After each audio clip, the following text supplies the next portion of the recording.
Right now, I have to stop saying. Here we are. It's a Friday. Luds never knows. I can't Never even speak. care. Let's start again. Start again. Hey, we're live. It's Friday. Do we have redos on this show? Kat and Luds are already at it. Katya is our producer today, and you know that means that those two are going to have a lot of fun together. It is, and I think Luds actually dressed in blue for the occasion. I did. How about that? I did. I It was was- saving it for this show. That's not the right That's blue. not the right That's blue. not even your. Oh, you want to show your shorts? This is the chaos. Holy show the thighs. It's Friday thighs for Gotta give me Sammy. credit, water bottle and New everything. York Rangers, the Broadway Blueshirts is our topic of today's Other 31 Summer Series. Peter Baugh from The Athletic and Mollie Walker from the New York Post will be our guests. Let's start with Peter right now here on DLLS. Get ready, boys.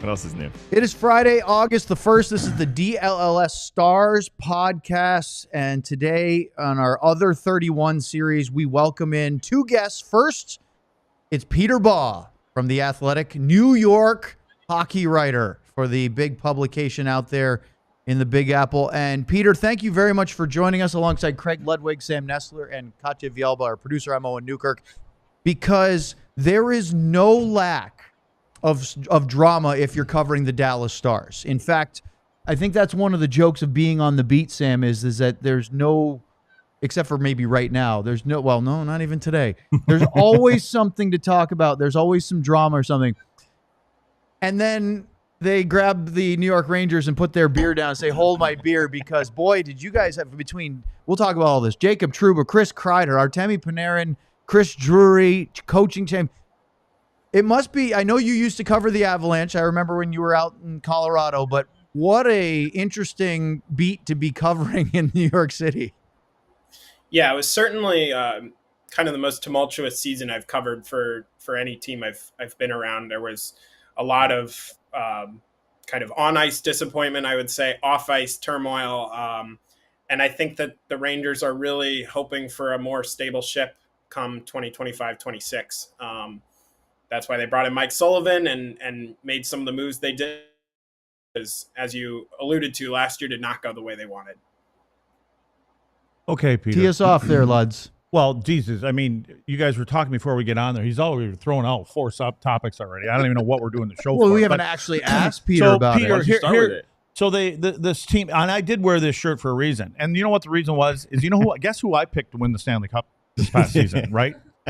That's why I got the Guess blue who one. picked the Stars' opponent in the Stanley Cup final was the New York Rangers. Yeah, we had a lot of hope for the New York Rangers. Yeah, I we mean, did. they won the President's Trophy last year, Okay, right? speaking of that, they win the President's Trophy. Then all of a sudden, the GM starts tossing Trouba's name around as Owen blew the lead on the whole thing, and Kreider around.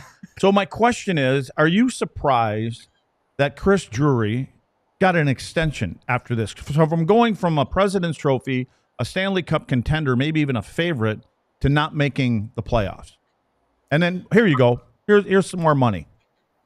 Yeah, I wouldn't say I'm shocked just because of the pattern of, I think you've seen when James Dolan trusts someone, he kind of rolls with that person for a while. And clearly Chris Drury has bought a lot of trust within the Madison Square Garden ownership group. And the team has been good under his reign up until this past season. So it didn't shock me that that's the route Dolan went, just because that seems to be how he operates when he finds someone that he trusts.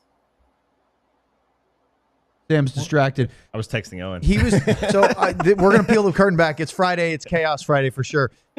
Sam's texting me, "Hey, send Peter a little note that he has to move his camera framing just a little to Throw me our." under the bus. Well, I am I because just figured she would be texting already. we're trying to. There it is. Look at that Look at frame. that. That's beautiful. We want There to we see go. you. I'm We wanna just see waiting you. for Sam to be ready to ask a question. He's not. Are you ready now? Or You go. Okay.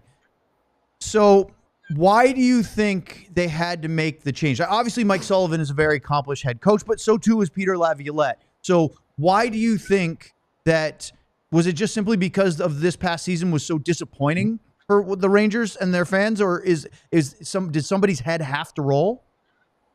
Yeah, I mean, I think when you have a season like the Rangers did in 24-25, there's going to be changes. And you saw that within the roster. I think a huge portion of the roster turned over. It's something like, so if you look at the Rangers in the 2024 playoffs, coming off the President's Trophy win, they make it to the Eastern Conference Finals, lose a tight-ish 6-game series to the Panthers. The Panthers outplayed them, but the Rangers were up 2-1 and were in overtime of Game 4. Very easily could have been up 3-1 in that series. More than 50% of the players that played in playoff games for the Rangers that year are gone. And I think you can point to this past season as why. There are, I guess, ramifications for disappointing results. So yeah, I think that played into Peter Laviolette getting the axe. I think that you also have to look at the 23-24 season, the year they won the President's Trophy. They probably outperformed what they should have done, just looking at some of the underlying numbers. They had really good mojo that year. You can call it luck. You can call it kind of something more, that they were able to pull out these games, have a lot of late comebacks. And some of the breaks you saw them get in 23-24 started to go the other way in 24-25. They weren't, I harped on this a few times. I don't think they had a single goal with the goalie pulled in less than, like when they were down a goal late and they pulled their goalie. I don't think they ever had a game-tying goal in that situation all season. Which, coming from a team that had so many comeback wins the year before, that's pretty jaw-dropping and concerning, frankly. So I think that all of these factors led to Peter Laviolette getting fired. And then Mike Sullivan is someone that Chris Drury has coveted for a long time, who he's really liked. He glowed about him in his opening press conference. And I think he's someone that the Rangers hope can really bring some stability to a team that frankly did not have very much stability last year, that was frequently on edge. Even with beyond the losing and the on-ice disappointment, there were so many multiple players expressing frustration with their ice time with various situations. There was obviously this memo that Chris Drury sends out mentioning Kreider and Trouba by name, saying that he's open to business. Like, there was just a lot of turmoil that I think the degree to which it leaked onto the ice is hard to say, but I think it would be foolish to say that it didn't at all. You just mentioned the stability. Sullivan's one of the few guys that's able to put together 2 years in a row winning a cup. I'm curious, but other than the stability, is that his main thing? Is that the main job you see him coming in doing, or is there something more behind the scenes that he really truly brings that fits this New York Rangers team?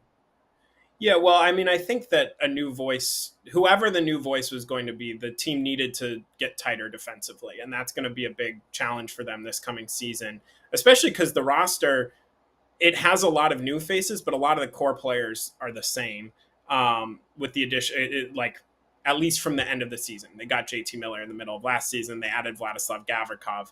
But a lot of the other players, they're going to be counting on just internal improvement from them to maybe bounce back to past levels. So with the new coach, in this case Sullivan, you're looking for someone who can get those guys back to maybe their levels in 23-24, or in Mika Zibanejad's case, maybe what he was in 22-23, and kind of just try to bring out the best in those players, which clearly wasn't there last season.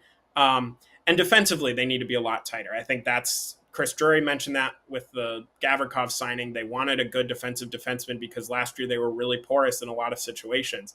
Gavrikov's going to help with that, but he can't do it alone. One defenseman isn't going to change the complexion of the team, especially considering they traded away a good defenseman in Keandre Miller. So it's going to be they're going to need internal improvements if they're going to kind of bounce back to where they expect to be.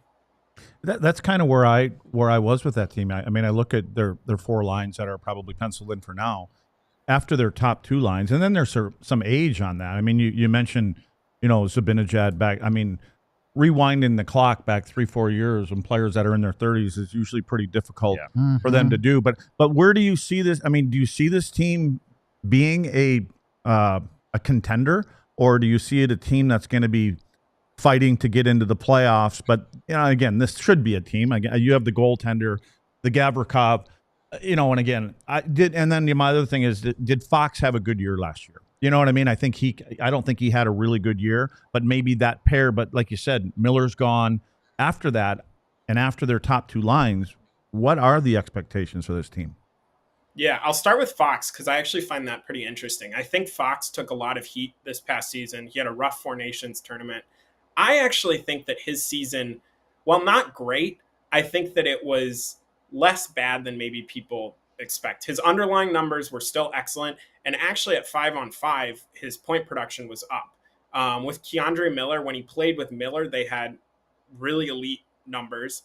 They didn't play together a ton, but this was still a number one defenseman, even if he maybe wasn't the Norris level player he has been in the past. But I think his production and all of that was fairly similar to what he was the year they won the President's Trophy.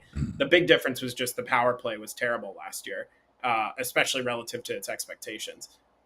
So that's my Fox analysis. As for the team as a whole, I think that this roster as currently constructed is not a championship contending roster.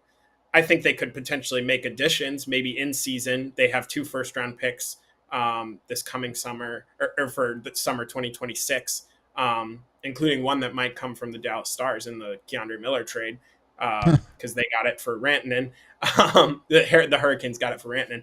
But I think that this team, you mentioned kind of looking at the bottom 6 and the bottom 4 defensemen, it just does not feel deep enough, especially if they kind of have all these choices that they have to make of, do you play Mika Zibanejad on the wing? And if you do, your top 6 looks pretty good, but then the bottom 6 essentially is I mean, Juuso Parsonen's your third line center, Johnny Brodzinski, like it's guys who are, in Parsonen's case, maybe trying to carve out a future, and Brodzinski's case, kind of an NHL, AHL tweener his whole career, who's finally settled into this 13th forward role, but that's a big ask for a 13th forward, essentially. So I think that they really need more depth. I think that Gavrikov helps a lot, but they're still counting on, if Gavrikov and Fox are the top pairing, then 2 of Braden Schneider, Will Borgen, Carson Soucy, Urho Vakanainen, 2 of those 4 guys have to be top 4 defensemen, and that's a big ask. So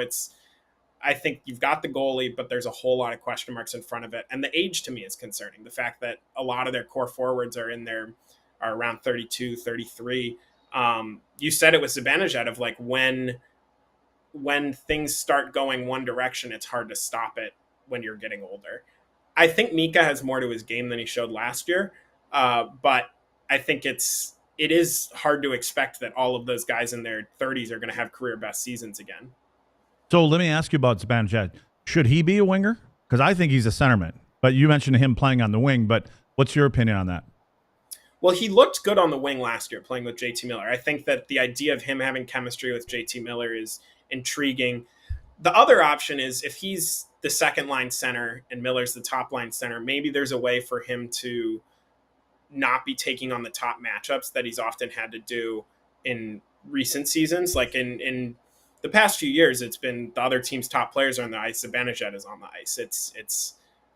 He's kind of the guy called on in those situations. So maybe if Miller's taking some of those matchups, maybe it can give Zibanejad some more favorable matchups. But I'm really curious to see how Zibanejad looks under a new coach. I think if he's revitalized and you have Miller, Zibanejad, Trocheck, and Sam Carrick up the middle, that's pretty solid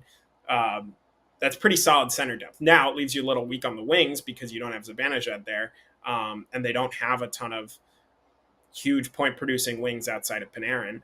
But it's I think that there's a route for them to have really good center depth, and there's a route to them having a really good top 6 with Zibanejad out the wing. But it's hard to see them having both. All right, we have to hit an ad break, so we're going to push Peter aside just for a second, but we have a lot more to get to with him coming up next here on the DLLS Stars podcast.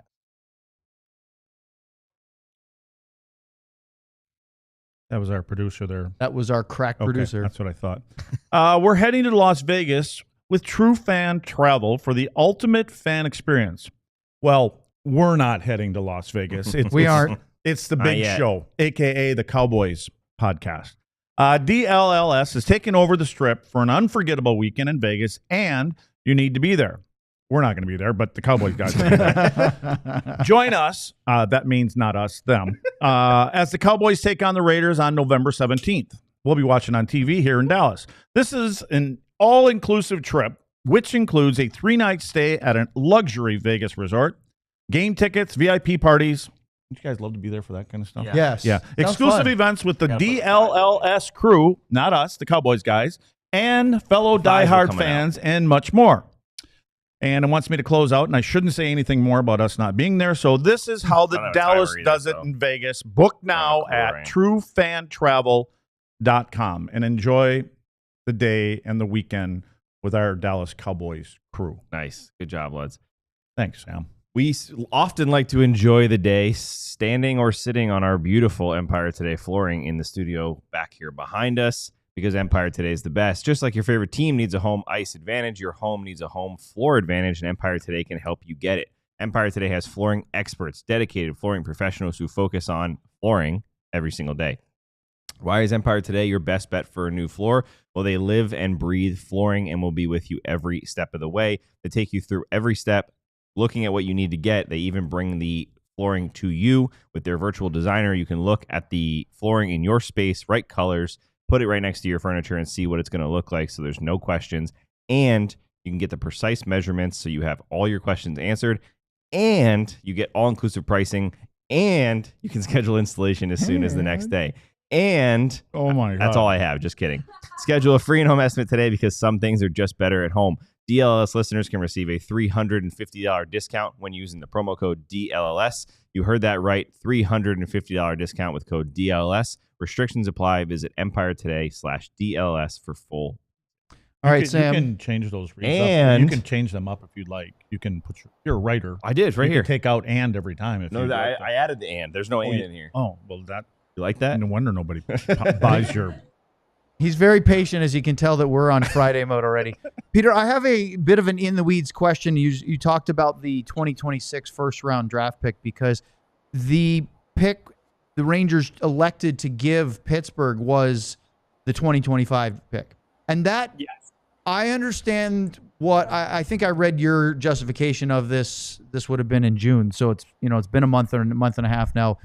I understand the justification of they think that the first rounder available in 26 is a more valuable trade acquisition piece.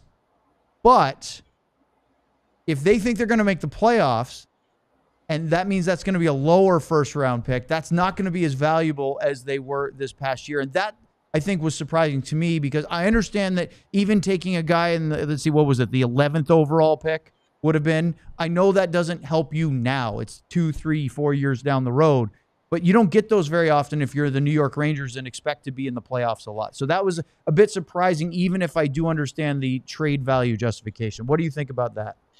Yeah, it's a really fair question. I mean, I think some of this is also to protect against the worst case scenario. That pick was unprotected. It would have been unprotected in 2026. I mean, so say the Rangers come out, this season's a disaster, and suddenly they're in lottery position, and you have this draft that has these really high-end players, starting with Gavin McKenna. Mm-hmm. Then suddenly you're looking at potentially this doomsday scenario where you're sending a top 3 pick to the Pittsburgh Penguins. And this essentially was protection against that, number one. Number two, like you said, I think they think if they're contenders, they can use a first-round pick at the deadline. They have 2 to use now because of the Keandre Miller trade. So it was certainly an interesting decision. I think that they knew that they were going to have to give up something of real substance to get JT Miller, and they were willing to do that. And they kind of had to choose whether to eliminate. I think that the route they took was the less, with the kind of deciding to give up the 25 first round pick, was the less risky route of the two, just because it eliminates the worst case scenario. Now you know exactly what picks you have, and you're in position to potentially make a splash at the deadline. You mentioned JT Miller. Can you take us inside JT Miller? Because I think he gets from the outside, there's a rap of him being maybe difficult or hard on younger players, which I got no problem with. But he seems to be sometimes a hard teammate inside the locker room, maybe just because he wants to win. And can you tell us anything about any of those conversations that come up about him? Yeah, I mean, I think that it's very clear that there was a fracture within the Canucks dressing room with him and Elias Pettersson. I mean, the general manager of the club said as much in a public interview, so there's no real way around that. Like, that happened. I think it's probably going to take some time for what actually happened within that locker room to come out, what led to some of that tension. But yeah, this is a guy who is a very intense personality, and I think that clearly that has rubbed people the wrong way in the past, and clearly in Vancouver it led to ultimately him getting traded. So it's a tricky situation because I just don't know exactly. I can't speak a ton to what happened in Vancouver. I've tried to report what I've been able to, but with the Rangers, he was, I think, liked in the dressing room to start. I mean, he was only there for, I think the trade happened end of January. So really just February, March, and then half of April. And then February, they had the Four Nations. So he really wasn't within the room that long. I don't know if we've fully seen his impact on the room. But I mean, Vincent Trocheck is one of his childhood friends. Trocheck was really high on him, really wanted the Rangers to go after him, really wanted Miller in New York. So there's, he at least has some very close friends in the room. And I believe he played a little bit with Zibanejad before he got traded from New York the first time. So certainly some familiarity with people there. And that'll be a really interesting aspect this coming season, is how he looks and also how his game ages as he nears his mid-30s. Peter, you might be the perfect person to ask this question to. You mentioned that you somewhat watch the Stars, cover the Rangers every day. Nils Lundkvist. Yeah. Didn't work out in New York. He's had his moments here, but there's no way you can say that it's worked out here yet. He gets what feels Not like yet. kind of a last shot kind of thing with another 1-year deal. What do you see as his potential? I mean, you saw him there in New York, and now you get to see him here, kind of both sides. What is his potential, and what do you take of a player like him? Yeah, I mean, he had been traded by the time I got to New York, so I didn't see him a ton with New York, but I think defensemen, sometimes it takes longer for them to develop than forwards. So there is that. I think the Stars defense is just in a really interesting point because I look at their roster last year in the playoffs, and it seemed so complete in the forward group. And then the defensive group, especially with Heiskanen out, just was really thin beyond Harley and Lindell. So there's certainly opportunity from him. And the Stars now are in this interesting period where they're paying big money for some of these guys who were maybe on cheaper contracts a while ago. Like Johnston is now on a big deal. Rantanen's making $12 million. They've got big money guys, and they kind of need these low AAV younger players to fill in and fill roles. So Lundkvist will, it seemed, get an opportunity to do that this coming season, and it'll be interesting to see how that pans out. All right, since we're on the subject of the Stars, and you, just like we had John Walton from the Washington Capitals on earlier this week, a fellow Metropolitan Division perspective of watching Mikko Rantanen, who you covered when you were in Colorado, enter an opposition team of the Rangers in the division and then exit within a month. Yeah, that was very odd. I think I saw Mikko's first point with the Carolina Hurricanes. The Hurricanes second, they were in New York. So I think they played the Islanders, had a practice day, and then played the Rangers. So I saw Rantanen very early on, and I talked to him. I think I went out to Long Island and talked to him about it. And yeah, it was a whirlwind of a story, and really kind of an interesting move by Carolina of how they handled that, of essentially assessing, we don't want this guy only as a rental, even if our team is decent this year, and then pivoting and essentially using Rantanen to get Stankoven, who they've extended now, and then one of the first that they got for Rantanen, they traded for Keandre Miller. So essentially they kind of traded, they traded Natchez and Drury to get Rantanen plus a pick, and then traded Rantanen for picks, and then traded those picks for picks and Stankoven, and ended up with Stankoven and Miller. So, I mean, the Canes did okay if you look at it as Rantanen wasn't going to re-sign there. And I as good as Rantanen is, I don't know if that was closing the gap between them and Florida this past season. So it was certainly a bizarre storyline and kind of crazy to watch from afar. But yeah, Rantanen seems like he's fit in really well in Dallas. Obviously, the regular season he was getting adjusted, but then I think in the playoffs you kind of saw the high-level player he is and the skill that he has. You mentioned that you didn't think that the Rangers lineup was championship caliber, right, in your assessment as it currently stands. Where do you think they need more. When you look at the Stars, where do you see them as they compare to the Rangers group? Yeah, I think the Stars have a legitimate chance to win. I think when I look at the Western Conference, I see 4 teams that I really view as cup contenders, and that's Vegas, Edmonton, Colorado, and Dallas. I think those are the 4, and then there's a bit of a drop-off in the West. Hockey's hard. Like you can have really good teams and get really close, and then it's kind of random bounces, and suddenly you're knocked out of the playoffs. But I think Dallas has shown, I mean, making the conference finals 3 years in a row, this is a team that's right there. They obviously are going to need better postseason play from Wyatt Johnston and some of those younger guys. Duchesne, I know, didn't have a great playoffs, but this to me is still a team that has the high-end talent, certainly has the depth within the forward group, and then has some defensemen that I really like, and maybe they can find a way to shore up that group a little bit and maybe get a few more guys just to round it out, because I love Harley, I love Haskin, and Lindell's a really good defenseman, and then there's a bit of a drop-off that they'll kind of have to figure out.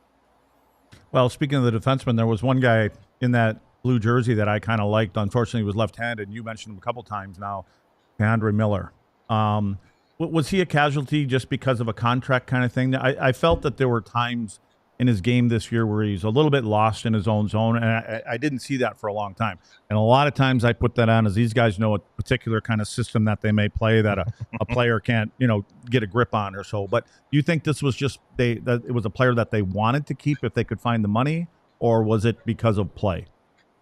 I think it's probably a mix of the two. I think that the Rangers maybe didn't have the desire to keep Miller around long term, especially because they knew they wanted Gavrikov, so they get Gavrikov essentially at $7 million a year for 7 years, and that eliminated any room that they had to keep Miller, because they also were working out a contract for Will Cooley, who's a good middle six forward who had a really good second season last year. So they essentially were out of room, and didn't want to commit to him long term. Carolina did, and so they worked out a deal, which is interesting because it's a deal within the division. Like, they're going to be seeing a lot of Keandre Miller. They could play Keandre Miller in the playoffs. And I'm really curious to see how he looks in Rod Brindamore's system, because I think when his game is right, he is a really gifted player. And I think there's a world in which that gets brought out a little more in Carolina. Peter, I'm going to go a different way with you a little bit. I'm from New Jersey, so I grew up going to MSG, going to Rangers games. I was at the Rangers Stars game this year, and just the amount of times that I just took a second to look up at the ceiling and take in the environment. I'm just curious, what's it like to work at such a famous building in such a famous area every single day? Yeah, it's really fun. I mean, it's cool taking the subway in, and you walk in and see the building, and yeah, it's been great. I think sometimes it's all work, but we have to remember that we have cool jobs, and it's a good reminder coming there sometimes. So one of the things Luds loves to talk about on our show, and I think for good reason, is distractions. We were talking about the distractions of JT Miller and the Jacob Trouba stuff, and of course Chris Kreider at the end of the season. I'm curious, because you've had the experience of covering 2 different NHL beats in 2 very different cities, both of which have, serious about their hockey, but Colorado and New York are different, and that's fine. So what's the perspective you have of watching how the Rangers deal with media in New York and how it compares to a team like the Avalanche in Colorado? Yeah, I mean, I think there are some differences just in like the way post game locker room stuff works, things like that. But honestly, I think sometimes the distractions are less about the market itself and more just kind of how the team operates. Like a lot of the Rangers' distractions this past season weren't because they played in New York and had a big media market or whatever. It's things that the organization did. Like I think that the Chris Drury memo, you can look at that and say that probably had an impact. And now maybe some of that gets amplified in New York and brought more to the surface. And it is a big market, but I think distractions, you can bring them on yourself. There's definitely going to be more exposure in New York. There's going to be fans are going to be maybe get more angry online. Maybe they'll boo a little more, but I think it's, I think some of the distractions are more like internal noise than external noise. Even though there is a lot of external noise and a lot of people care about the Rangers.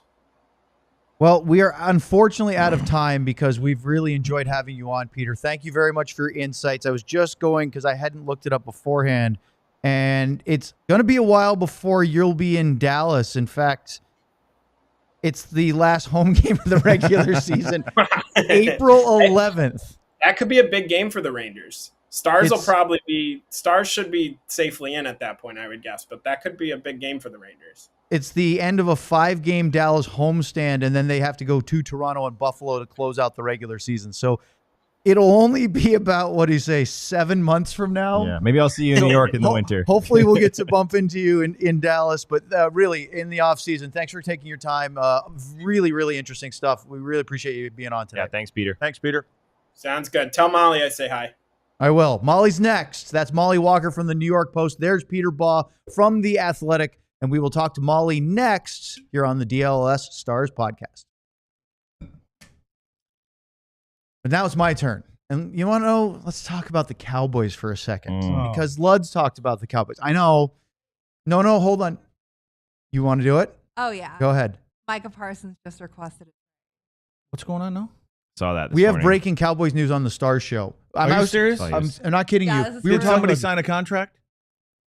Micah Parsons has put out a formal trade request in his holdout. Well, that's not Hold breaking in. news. Kat, you told us all about it before the show started. No, this is new. No. He had not officially. He put it on Twitter. He had not officially. Oh, well, then it's got to be true. Well, He posted it himself. he did. He's saying, thank you. Does he And it not said, have an alias? Is there "Thank you, another guy? Dallas." No, this wasn't a no. burner. This was This is for Burner? real. Is that what they're called now? Burner. That's crazy. an talk. anonymous account. So the reason why I brought up the Cowboys was not actually to talk about that. It was talk about the. So you mean he's not going to be in Vegas then? he No. might? Well, Well, then Unless what's he's- the point what of a going? Unless he's segue here. on the Raiders. the DLS road trip to Vegas for the Cowboys. Again, this is not Stars or Mavs. Did go. Mavs went to Summer League. Half of this crew of the 4 major teams that the DLS shows cover, Cowboys and Mavericks by this time November, will have gone to Vegas. So I think we need to get on that. If we're gonna do it, let's do it in But December. if you're not a diehard already, scan the QR We're out code there. because you can get a discount on travel to go see Monday Night Football, Cowboys and Raiders at Allegiant Stadium in Las Vegas. I believe they're staying at the luxurious Mandalay Bay Resort Hotel Casino, walking distance to Allegiant Stadium, and of course, Lud's favorite, easy access to the Strip. We're talking about flight info, travel, all-inclusive Dallas takeover, tailgate, whatever that means. We don't know what that means. we were not invited. All sorts of fun hanging out with the DLS Cowboys crew. Should be a lot of fun. Go to alldlls.com or scan that QR code at the bottom of the screen. Be a diehard, and then you can get a discount on signing up for the Vegas trip. All right. We're going to not talk about the Cowboys for a few minutes because this is a hockey show, but great stuff from Peter Baugh from The Athletic. And now we bring on our second guest, but by no means second booking or second billing today, as we welcome in from the New York Post, the Rangers beat writer, Mollie Walker. Mollie, not only did Peter just say to tell you hi, we are thrilled to have you on. Thank you so much for coming in today. Oh, thanks so much, guys. I'm really happy to be here. All right, Sam, this time instead of texting me about framing, Mollie's professionally framed her camera. I kid you not, when it was Sam's turn, his first question for Peter was a blank stare because he was trying to text me, tell Peter to move his camera. Okay. You get to go first. Okay, great. Thank you. Hey, Molly. We're here to embarrass Hey. Sam at all costs. So we talked a little bit to Peter about JT Miller, but I just thought it was so interesting because that trade happened while Vancouver was here about to play Dallas. I think JT Miller was in the building and left and went to New York. So curious from your side of it, take us through that trade and what Miller brought to New York. Well, it's hard to really gauge because when he came in, shit had already hit the fan. Excuse my French. Yes. So There you go, I was lads. gonna say, can we You weren't the do first. that here? Yeah. I write for the New York Post. We can do that. So You're fair. like, It's all good. It's Friday. but that's really kind of, it was difficult to gauge because it really did feel like the season was out of hands at that point. Even though they were still kind of in it, it never really had that feeling that they were. So it's really difficult to gauge what his impact was, but I think that their idea in getting him, which has obviously always been a thing for the past few years, they've wanted to get JT Miller back. But they needed somebody with his temperament. They needed somebody with the vibe and the aura that he carries in the locker room, I think, because they were seriously missing that last season. So I think that they really wanted to get a guy that was going to come in and a guy who could handle taking on a team like the New York Rangers and saying, all right, this is going to be my team now. So I think that JT Miller really fits that bill. And I think that, that was one of the number one reasons why they went out and got him, obviously, in addition to what he brings on the ice too. But it's hard to say because you couldn't really even see it in full effect. I'm looking forward to seeing a full season of JT Miller in New York, starting in training camp, where he can really get his hands on the team and bring his leadership abilities in there. Me? No, go for it. Oh, I was going to have a drink. Molly. I heard the crack. He made a point. You tried to be very sly, but Molly, it wasn't good. that was by design around here. There's nothing sly about that move, Luds. You'd be surprised. And by the way, I don't know if you heard, but you notice the color that I'm wearing here today, and that is because I picked them idiots to win the Stanley Cup last year. Okay, So we So all did did I. really well with It's those. okay. Anyway, and surprisingly with Peter, there was a name I don't recall bringing up, and it was the goaltender, Shesterkin. Yep. My question for you is, maybe he signs a big contract. Maybe he didn't live up to it before the contract, which I think kind of comes with the territory. But can it be, not just him, but maybe the environment that was going on in front of him at times, or was he? Yeah, okay, 100%. good. There was so much dysfunction, guys. I really just can't even put into words. And it affected everybody. Every single person who would walk into that locker room, down to the media members that were in there. Truly, you could just feel it. There was just so much dysfunction, and especially defensively in front of him, more than anything else, I think, was disastrous. I've heard this before. Do you know what system they play?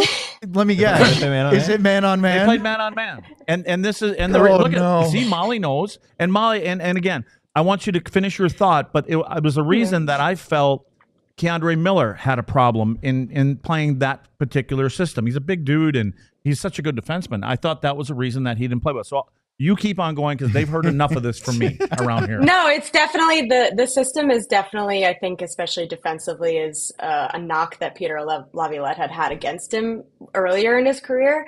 I had people say to me that they would watch his teams play in the defensive zone and just not have any idea what they were trying to accomplish. But I mean, with Keandre Miller, it was his second consecutive down season as well. I think that's a whole other thing, but with Igor, I if you look at his overall career, he's had spurts. He hasn't been perfect. Obviously, it's very hard to be, but he hasn't been so 100% the entire time. There have been dips, as there is with any player. It's normal, but I do think that they obviously are paying him now to be that 100% definite, you're all in belief on your goaltender. He's supposed to steal all these games for you and such, especially with a price tag like that. So I'm curious to see where he goes from here, especially getting a bit of a fresh new start after the debacle that was last season. Well, Luds, there were times last year where we'd be talking and watching maybe an early game, waiting for the Stars game to get going. and saying, boy, if it's not Shesterkin, they didn't have anything going. He was it was literally chaos. holding them up like Atlas. Yeah, and I thought he I mean, he was outside his crease and he was flopping all over the place, not because that's the way he played, because he had no choice. And I looked today, Owen's favorite stat around here, Molly, is something called high danger chances and quality scoring chances. And obviously from the goaltender standpoint, there's expected saves, right? And so he was in the top 5, from a save percentage. And usually if you have good numbers there, it's because you're facing more than you should have to, in my opinion, because they're giving up that kind of. Jake's name was not up there, by the way. And that's always been the case with the Rangers. Well, at least they had a pretty good goalie for over a decade and now another one. So at least that transition from King Henrik to Igor has been a nice, smooth one for them. This is a tough one for me. Are you at all surprised that Chris Drury got extended? Because there was a time last year where we were chatting the Trouba news. Obviously, Kreider's name was on that list. He's since been traded. This was before even the coaching change. And we're sitting there going, boy, it just feels like the GM might be on the hot seat a bit. And then he gets a multi-year extension. Was that a surprise in New York? It was not a surprise to those who, have, an understanding of what's going on in the organization. Chris Drury is still very well, highly regarded over there. And I think that the fact that they announced the extension in the way that they did, that is not something that the New York Rangers typically do. That was a message coming from the tippy top straight all the way down, that this is the man in charge, and that's it. That was intentional. Man. And it raised your eyebrows. Drama. Yeah. I couldn't believe it. I mean, again, we were talking, with the whole thing from Kreider and, everything that was going on, and Trouba and the team going from a President's Trophy to not making it, and then come out in April when I think it was sometime in April, right? It was quite immediate. Yeah, it was like the playoffs are over. Yeah. Oh, there's our GM's getting you mean the guy that just sucked, the guy that just made all these moves and threw guys under the bus, and so, they didn't want the New York media talking about it all summer, did they? I'm thinking he may have some pictures. Well, nobody was, honestly. Nobody was, though, because we all kind of knew that that's how it was, that's how he's, valued there. So no, I didn't see anything, at least from the New York media, that, he was on the hot seat or anything like that, because he wasn't. He wasn't. He isn't. All right, I didn't want to be the one to ask this, but someone has to. Matt Rempe. That's the one you had to ask? Vlad has it too. No, we could go for 20 minutes. Yeah, I figure you probably got asked about him a lot, especially when he was in his prime of the black eyes and everything. But he did have a big moment here with the hit on Heiskanen and the ejection. I'm just curious, what do you Fans are literally like, get this guy trying to stay off professional. My Dallas Stars. No, what we were laughing about is Sam's inability to enunciate his words and the confusion that Lud's had of what he was saying. Well, wait a second. I knew what he was saying. Okay. Sam did not clearly pronounce. I pointed to my black eyes, and so there was this sort of muddled hearing that caused a giggle. So please continue. I heard him. Don't worry. I got you. Thank you, Molly. What is Matt Rempe in New York, and is he a legitimate NHL forward? I think that I'm really excited to see how he looks in training camp this season, and I'm excited to see what a guy like Mike Sullivan thinks of Matt Rempe as well. But I think it would be folly to say that Matt Rempe has not had an incredible impact on New York in more than one way, I think. And don't get me wrong, all the hits, all the suspensions, he's still learning. He is a 6'9" gazelle out there who does not know how to control his body sometimes, but he's learning, and he's really made an effort to do so and to put in the work to get to where he wants to be. I think the Rangers are incredibly impressed with his work ethic. That's, I think, one of his biggest selling points. And then when you look at just the raw ability that he has to make an impact on the ice and the way that he does, you can't really put a price on that a lot of the times. And I think that the Rangers for such a long time have been a team that have been on the other end of getting the crap beat out of them and have, of being pushed around, and they're just, they're a very high skilled, talented team. They're not that kind of team. They're not a Panthers kind of team at all. Never have been. So to get a guy like Matt Rempe, who injects so much of that in the little time that he does have on the ice, it's valuable. It really is valuable, and it makes a difference. And I go back to even when Ryan Reeves was brought in, how everybody in that locker room, all the young guys, talked about how much taller they skated and how much more confidently they skated when they knew that they had a guy like Ryan Reeves who could step in and help if need be, or step in and, make an example or whatnot. And I feel like Matt Rempe fills that 100%. And same with, JT Miller has this, Alexis Lafreniere has a little bit of it in him, Vincent Trocheck has a lot of it in him, but it doesn't always come out. Matt Rempe is somebody who plays with it every single shift, and I think that that's something that the Rangers need. See, Sam, that's how you enunciate a word to make sure that you don't hear a different one. I'm just kidding. Yes. Up next, I'm a writer, lots not a more talker. with Mollie as we talk about the Rangers, Stars, and some more drama here on DLS. But first, let's talk about being a diehard. The $36 diehard sale for training camp is still going right now. As we just heard a few minutes ago, there's a prominent defensive player, maybe the best on the team, who now wants to be traded because he hasn't gotten the contract extension he probably deserves. Well, our crew is out there, or at least Clarence Hill is out there right now in Oxnard at training camp. And then our full crew, our Cowboys DLS show, will be out there August 11th through the 14th covering training camp. So during this exclusive training camp offer, you can become a diehard for your first annual year, one full year for just $36. That's a huge, over 50% discount off the regular annual price. And when you do, not only do you get all the access to all of our great articles on the alldls.com website, whether it's Sam and Sean writing about the Stars, Jeff writing about suddenly the resurging, sort of, and then they lost last night, Texas Rangers, and of course, Clarence with the Cowboys, and Tim with the Mavs. So all that's great, but let's talk about merchandise, because when you sign up to be a diehard, you can get a t-shirt for free of your choice. Anything in the All DLS, All City selection, the catalog, including the new Dallas collection drop that came out a couple weeks ago. Sam picked the one on the top left. That's the barbecue sign style DLS Sports. I will pick the one on the bottom right. Luds was just wearing the Dallas versus All Y'all shirt a couple of days ago. I don't even remember what that is. Above that The one. Thing of Nightmares. You could also get one like this one, maybe our bestseller, the Finnish Mafia shirt. The fantastic one there. Jake Ottinger's Otter shirt is a really sharp-looking one, and so many more. So scan the QR code that's in the corner of the screen.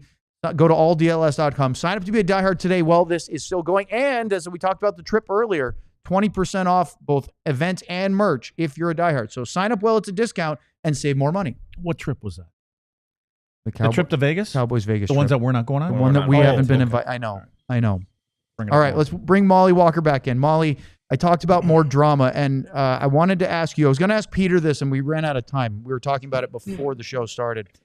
It seems like the situation with Artemi Panarin has kind of vanished or sort of dissipated into the ether, because right at the end of the regular season, there was a pretty serious article and accusation about some conduct from Panarin, and now it just seems like it's just not there. Do you have any update or anything of what's going on with your best, highest paid offensive player?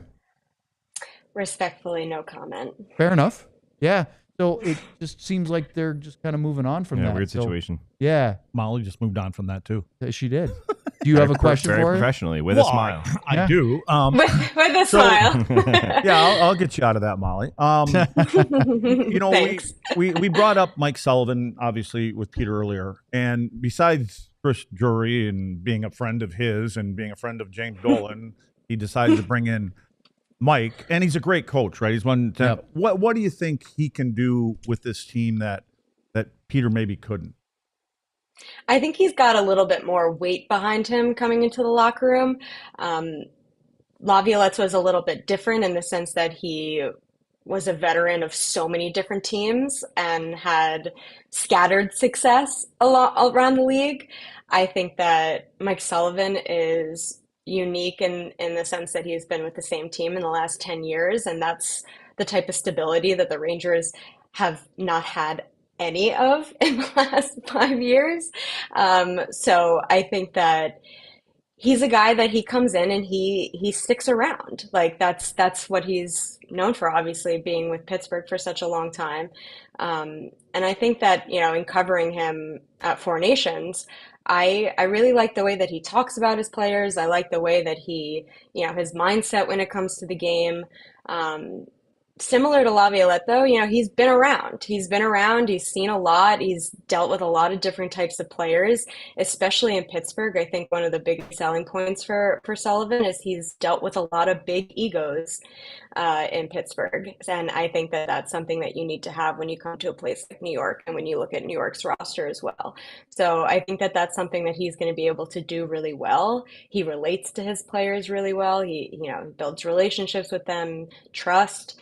So I think that, it was, I don't want to call it the easy pick, the no-brainer pick. It was kind of self-explanatory. I mean, what was he unemployed for 2 days before Chris Drury locked that down?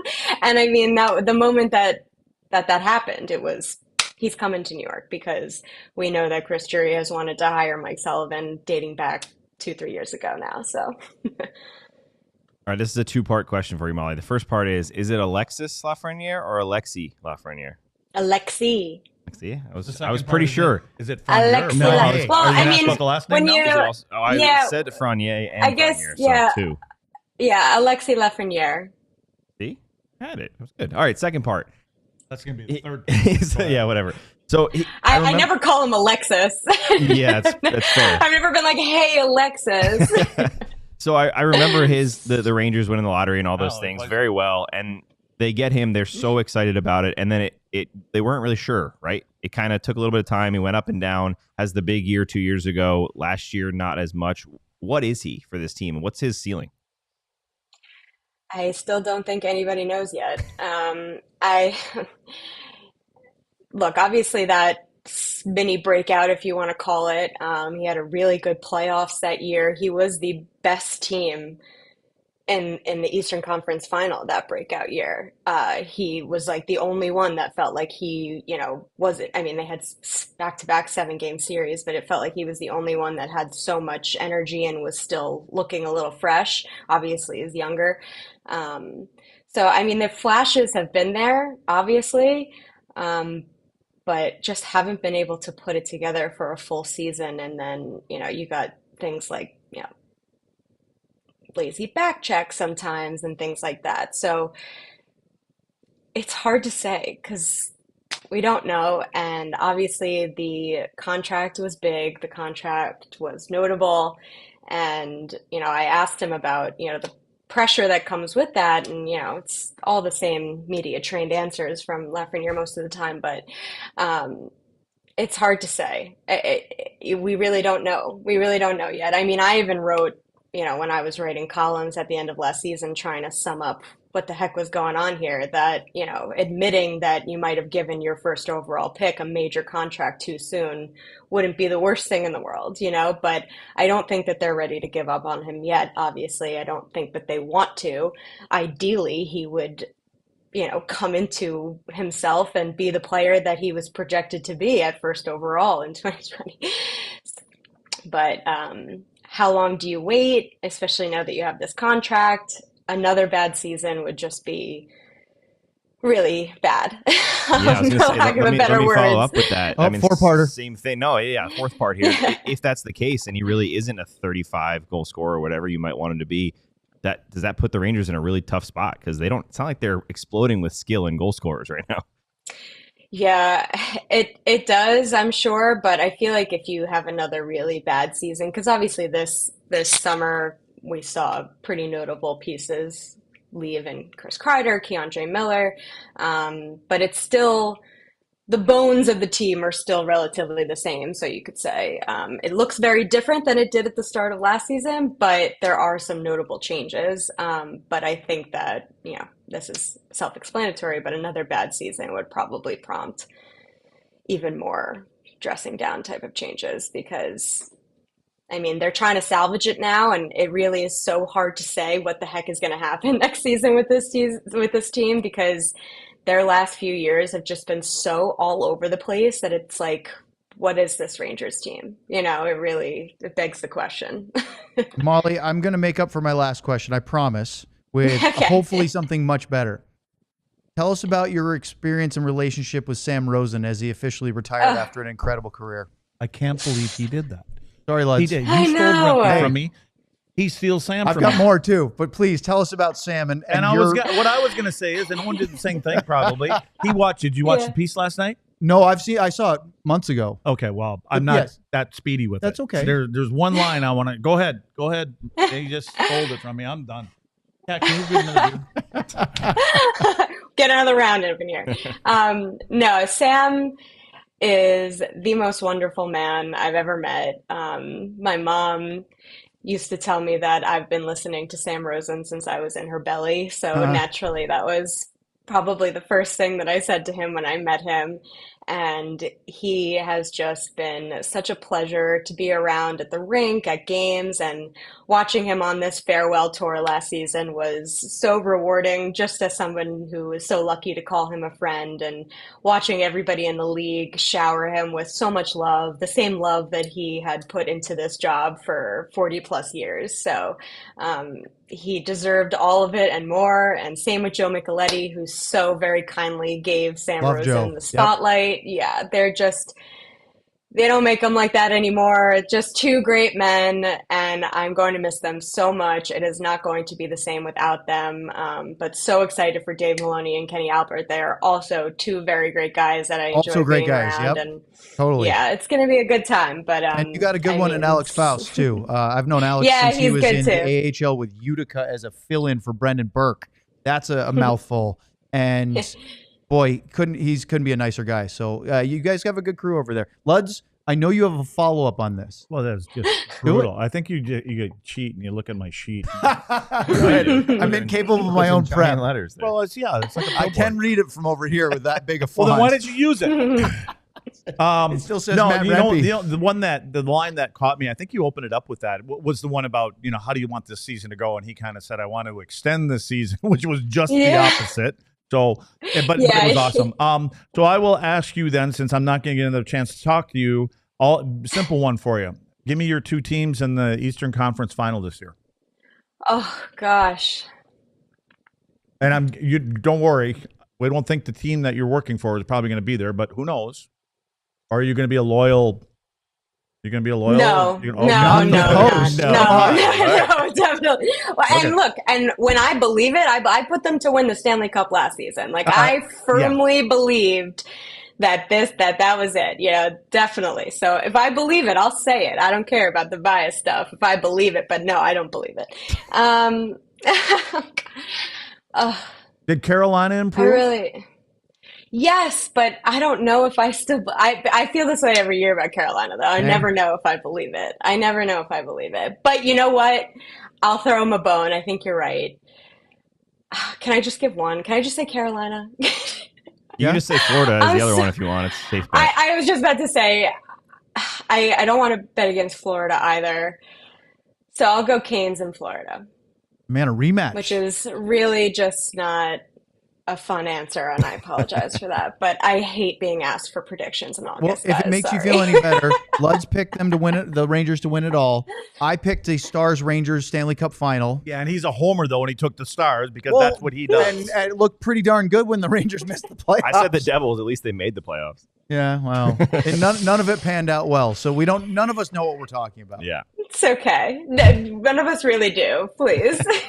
And so we're going to ask you about the Stars in just a second here, but we do have to say thank you to all of our TV viewers who joined in on our television platforms today. Don't forget to like and subscribe and check out our website, alldlls.com.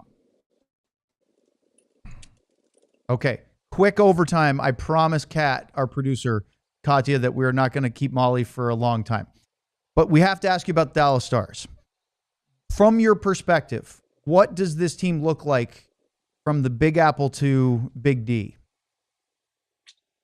I mean, they've been consistently competitive the last 3-4 years, I just feel like it's always a guarantee that they're going to put up a strong season. And what I like so much about Dallas is it feels so much like a team effort rather than just like a few individual major big players that are like lighting up the league every day, even though they obviously have a few. But it just feels like as a team, what they have going right now is really strong. It's just a matter of whether it's a player or, something changed that's going to put them over the hump, but I go into every season thinking, oh, there's Dallas, holding steady like they always do.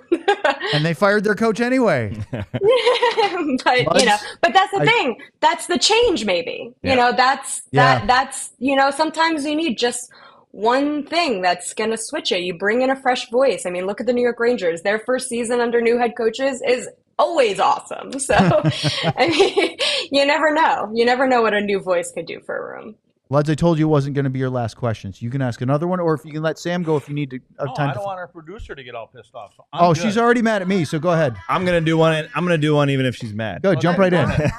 In spite of Kat. Mollie, the last question. I've known Mollie a couple of years since when I was in New Jersey covering the Devils. I'm sorry, Mollie. Fantastic writer, fantastic on podcasts, all the good stuff. But the main takeaway I had was, I think it was last year in Dallas, when the chicken fingers came out in the press box. I've literally never seen someone run faster to the buffet. And those are really hearty, substantial chicken tenders. They're good. They're new this year. They're new this year. So it's a two-part question. One, Mollie, did you just spit up on yourself on that question? No, I just got called out so hard. So did you notice the improvement in the chicken tenders? She's never going to come back to our show, Sam, after that. Did you notice the improvement? And then what's your favorite rank for press box meals? Press box meals. That's a great question. I mean, look, I go to so many arenas that the food in particular, except for Detroit, Little Caesars Arena. Little Caesars has the best media food ever. Best media food multiple people in the National Hockey League. I made a TikTok about it. So yes. That's how much it's the best. Wait, Kat, do you want to switch chairs? No. Yeah, please bring her into the frame. I'm very passionate about Mollie would like to meet you. She just told me to say, I don't want a microphone. I want to talk on the show. And we keep telling Kat to talk more, and it's press box food. We just needed Mollie to get her out of her show. It's so good. Kat, seriously, you can come over here. I can come over there and do nothing. It's easy. Yeah, come on. You come on here. Come on.